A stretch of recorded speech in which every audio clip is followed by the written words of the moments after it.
Me, 31 male gay, and my fiancé, 32 male bisexual, have been together for 9 years, engaged for 1. We're meant to get married in 2 months. My time with him has been perfect, literally zero complaints. Honestly, I didn't think I'd find someone who got me the way he does. Then the world remembered it hates me and decided to fuck my shit up since I had it too good for too long.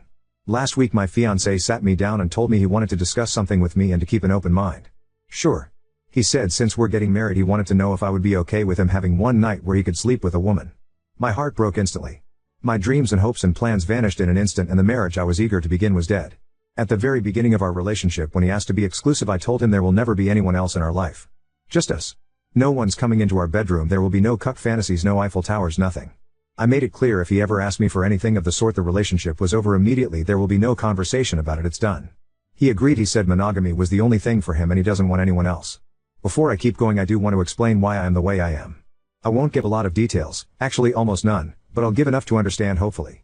Between the ages of 8 and 14 I was SA'd a lot by really my only friend at the time. When I was 8 he was 15. Only other kid on the street. My mother was a drug addict and cheated on my father constantly, so she didn't notice anything. My dad was never home. BC wife was awful to be around and a kid who stayed in his room alone all the time, so he wouldn't have seen anything to be concerned about anyway. I tried to tell my mother once, but I couldn't even say it before I was yelled at and told to get out of her room, and I never tried to bring it up again. Fast forward to me being a not stupid child, I put pieces together and found out why my dad was never there to help me, why my mom didn't care enough to question why the horny teen was taking me outside for hours, and when I got home I just wanted to be alone in my room. I put all of my childhood issues on cheating. As a result of my fun little quirky younger years, I am borderline. I have anxiety and panic attacks whenever I hear people screaming, and depression, blah blah blah. I have problems. After being with my fiancé for about a year and a half, I talked to him about my past and why I feel the way I do about things, and he was very understanding. Very comforting. Despite it being my story, I had to wipe his tears away a few times. I know he cares for me, I know he loves me and wants to spend our forever together. Back to present day, I am in a hotel room alone.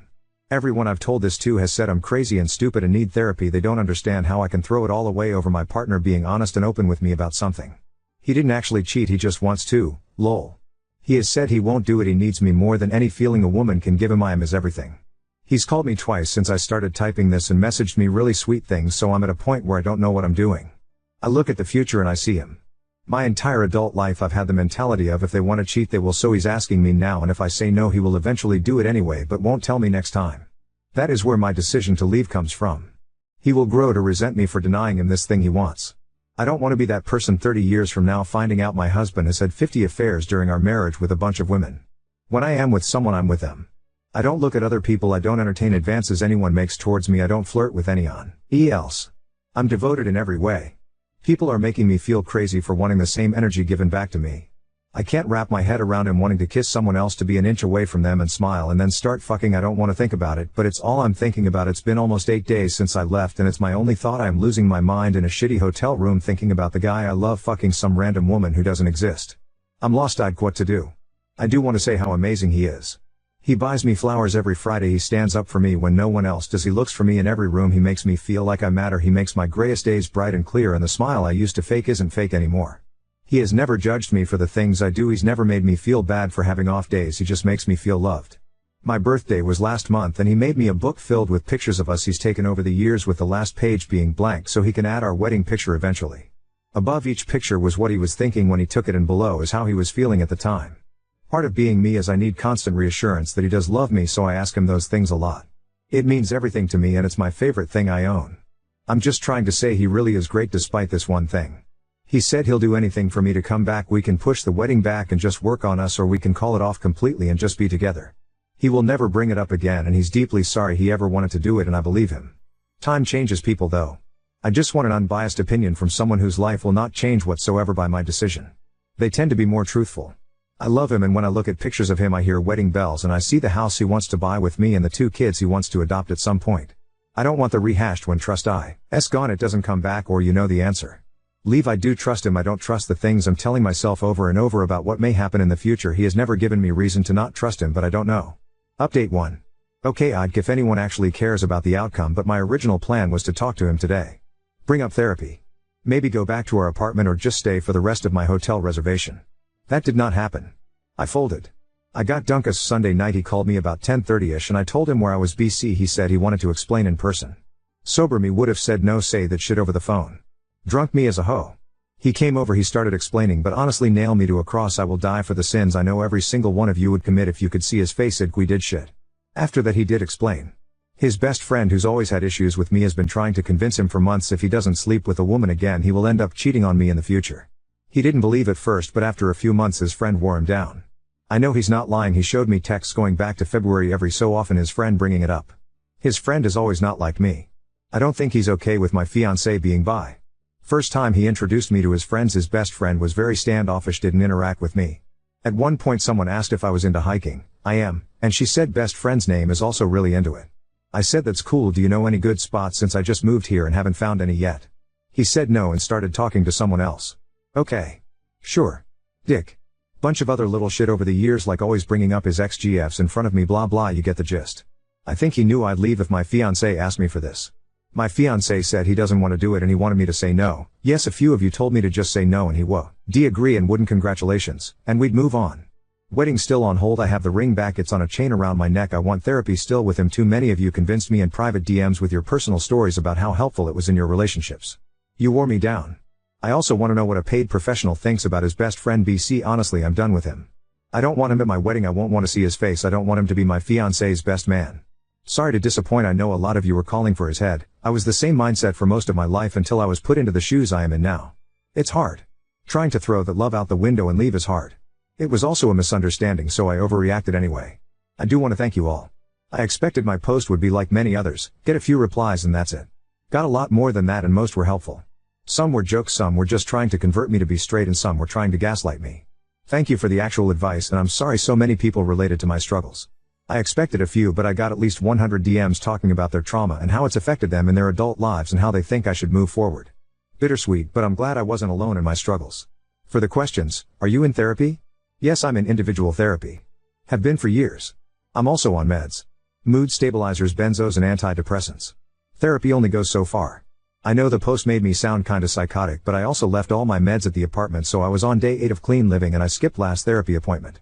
I never claimed to make good decisions. Is there another woman? No. Why would you get with a bi man when this is pretty common? This is not pretty common, emo, and you're biphobic. I don't have any issues with his sexual orientation. If anything, I like he's not completely gay. No, I will not elaborate on. Why? Why didn't you just talk to him? Because if he said there was woman he was looking at, I would have found the nearest bridge and YOLO'd off it. What kind of friends would say that shit to you? They're his friends, really.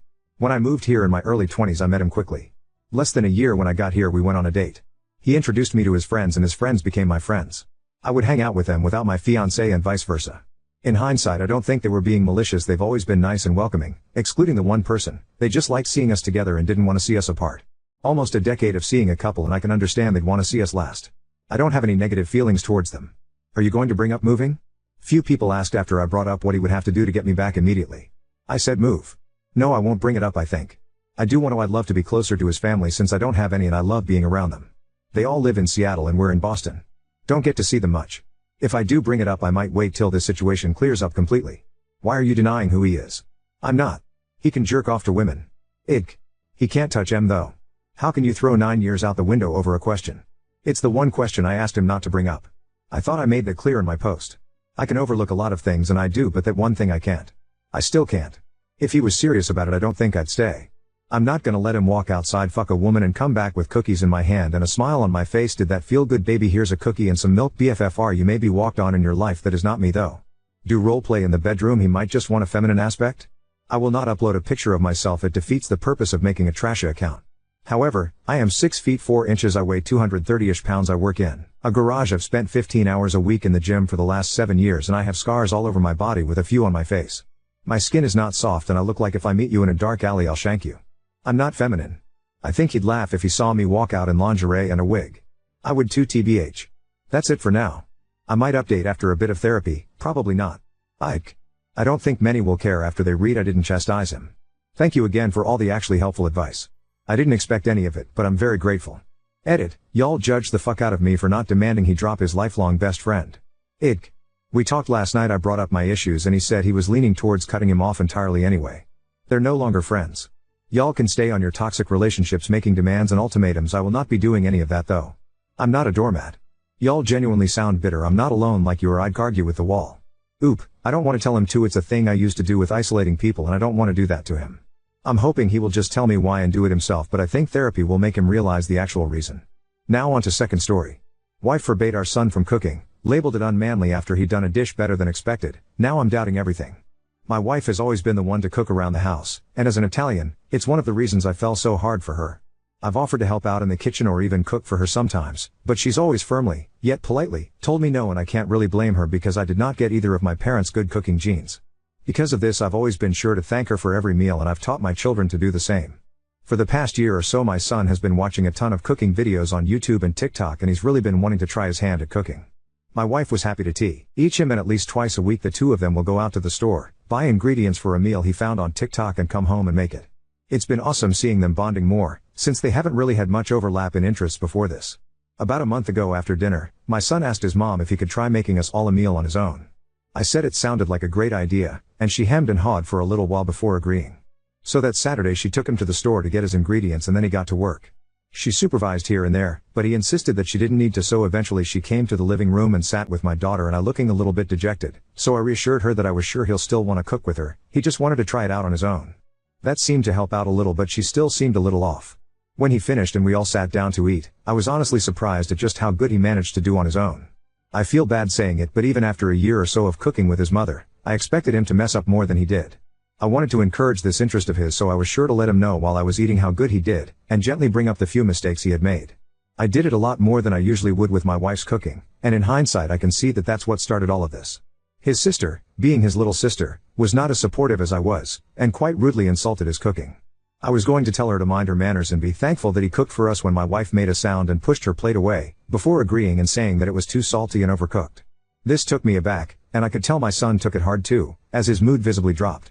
I didn't say anything at the time, since my wife and I never argue in front of the kids, and I just kept up the praise of my son's cooking as his mother picked at the plate for a little while longer before she took her and our daughter's plates to the kitchen. A little while later, I went to check on my son, and I could tell that he had been crying, so I comforted him, told him I was sure his mother loved the food and that she was probably just having a bad day, not to take it personally. Then later, once the kids were asleep, I confronted her about it, and she tried to just brush it off, but I pushed and she got mad and said that I complimented his cooking far more than I ever complimented hers. This caught me off guard, since I didn't expect my wife to be jealous of our son, and I unfortunately let out an involuntary scoff at this. She blew up at me for laughing, and we ended up arguing for a while before eventually I managed to explain that I was complimenting him so much because I wanted to encourage him to keep cooking, and she even admitted that she shouldn't have been so harsh about it. She said she would apologize to him, and I figured that everything was settled. That Monday, when I was driving my son to school, I noticed he wasn't acting normal, and looking out the window, trying to hide his face from me. I asked him what was wrong, and he told me he was fine, but I could tell he was fighting back tears, so I asked him again and he broke and told me that after I had left to get the car started, she told him that she was going to be cooking alone again from now on. I was furious about this, but kept my cool and told him I would talk to her about it, bought him a snack from the store before dropping him off at school. I left work early so I could get home before the kids and talk to my wife. I'll admit I didn't handle it as well as I could have, and we ended up in a shouting match where I was calling her childish for being so vindictive towards our son because she was upset with me, and she called him a baby and said he shouldn't be so sad about not being allowed to cook since it wasn't a man's job to do so anyway. We ended up leaving each other alone to cool down, and when our kids got home, my wife took our daughter out, and came back later with a load of toys and clothes for her. I knew immediately what she was trying to do, and that night I told her that I would not let her use the money I make for our family to punish my son. She didn't take this well and we ended up arguing again. I slept in the guest room, and have been up to this point. For this past month my wife has kept up this vindictive showering of our daughter with attention and gifts, while almost entirely ignoring my son. I've been talking to my parents and brother about this, and while they agree that she's wrong, they also don't see it as that big of a problem and think it'll sort itself out. At this point, with how she's been treating our son, I'm starting to fall out of love with her, but I also don't want to just jump to divorce if there's something that I can do to fix this whole situation. I can honestly say that we've never had a fight this big. Sure, we bicker every now and then, but she's never taken that out on my son in the past. I feel responsible and guilty about what happened, and I've been trying to do nice things for my son, when I can, but I also don't want to mirror my wife's behavior, so I've also been taking my daughter with us about half the time we go places, but whenever we do, she's been very rude and always talks about all the stuff her mother does for her lately, because she knows it bothers her brother. Seeing the way my wife has been treating our son has made me second guess our marriage, but I don't want to just jump straight to divorce either. Update 1. Short recap. My wife and son cooked dinner together most nights for about a year. My son wanted to try cooking dinner on his own, which my wife accepted, but started acting funny. She ended up rudely criticizing his meal, then the next day she told him that she would do the cooking on her own from then on, and after I confronted her About this, she started neglecting/emotionally abusing him while shoveling positivity onto our daughter. The first thing I did after making my previous post was take my son to my parents' house to tell them what was happening from his mouth. I figured they may be more receptive to seeing the pain their grandson was going through and not just write it off like they had with me. They ended up understanding, and supportive of my next move, which was kicking my wife out till she worked through whatever problem she was going through. Next I went to a lawyer and consulted with him.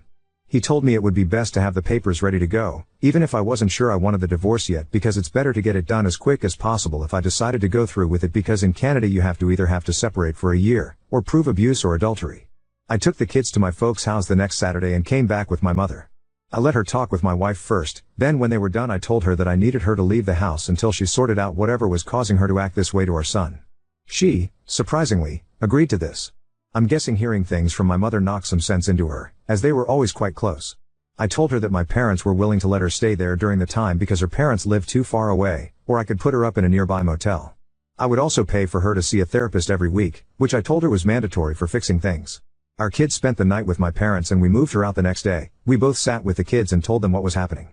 Our son understood, but our daughter didn't and was quite upset, but eventually we calmed her down. Things went well for the first month or so. She went to all of the weekly appointments, and I met her for dinner a few nights a week with the kids, and she seemed to be treating our son properly again. I was really hopeful that she had been making progress. Then the Friday after her 5th therapy appointment she sent me a wall of text messages about how I was an asshole, and I was trying to steal her children from her, and how I was probably fucking someone on the side. I tried calling her to see what she was talking about, but I think she shut her phone off. I called my mother and she told me that my wife had left the house earlier that day with all of her stuff without saying anything to my mom. I'm not 100% sure what happened next, since my wife refuses to tell me most details, and I can't get in contact with the friend she was with. The best I can piece together was that she had told her best friend about what was happening, and that friend started telling her all about how I was just trying to kick her out and steal her kids. She then moved in with her friend, and went on a week-long bender of clubbing and drinking and drugs. When we were younger we did our fair share of stupid shit together, so while this was surprising, it was most likely her dumbass friends convincing her to relive the good old days. I hadn't heard anything for about a week, then I got a text from her friend, telling me I was a loser, that my wife was too good for me, and that she was fucking a younger guy. I tried to demand she give my wife the phone so I could talk with her, but I never got a reply. I screenshotted the text for evidence if I needed it. I ended up getting a call from the hospital at like 3 in the morning that Sunday. My wife had overdosed on something, and was dropped off at the ER by someone who didn't stick around. Since I was her emergency contact, they reached out to me. I called my mom to come watch the kids and headed over there. They managed to get her stabilized, and were treating her. I stuck around for a few hours and she was in and out of consciousness, and when she wasn't very talkative. When she properly woke up, she started apologizing for everything, and that's when I found out the few details I know about her friend and the bender. I asked her if she had been fucking someone else like her friend said, and she didn't reply, which was as much of an answer as I needed. She kept trying to apologize and I just kept my cool and told her this wasn't the time or place for this. We ended up leaving at about 8 a.m. the next day. I got her back to my parents' place, got her into bed, and just before I left, I put the papers on the table beside the bed and told her that I expected her to sign them within a week and that I had proof she cheated on me during her bender. I had told my parents I was planning on doing this on the phone, so I wasn't just dumping this drama on them without warning. The kids are both doing fine. They don't know anything of what happened with their mother or the divorce. All they know is that my wife is still moved out, and that she's busy getting better, so we're not gonna be seeing her as much. I'll probably tell them in a couple weeks whenever school lets out for the summer so it doesn't affect their learning. Over the next couple weeks I've gotten countless calls from her, ranging from begging for a second chance, to screaming at me that she hated me and was going to make my life hell, going back and forth every other day. I've also been getting vitriolic texts from her family and friends calling my all sorts of names and threatening me that if I don't drop the divorce I'll regret it, all of which have been screenshotted.